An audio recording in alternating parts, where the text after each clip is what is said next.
Now this brings us to what we call the stinging jinx. If you just hold in a second and we'll see what's happened to him. But basically Hermione has decided very, very quickly that the only way to rescue Harry from this gang of snatchers is to disguise him. And the only thing she can think of doing at the drop of a hat is this thing called a singing jinx, which basically disfigures him. The problem for us was we have to disguise him enough so that the audience will believe that the bad guys, the snatchers, will not recognize him.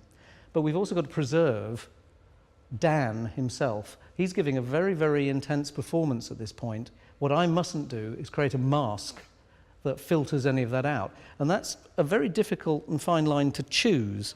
The thing to remember about a makeup like this is it's not a creature fantasy thing. If you're doing a fantasy monstery thing, you've actually got a huge amount of leeway. You can get away with murder.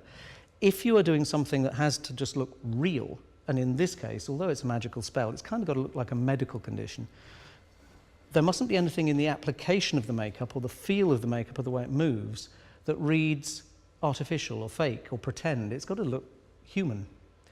And so we did a lot of tests on this. And in this first stage, which you can see at this point here, the only bit of Dan Radcliffe that's real, that's visible in this frame, is his ear and neck and one eyelid, the one furthest away from us at this point. The rest is completely fake. It's a translucent silicone called Platgel.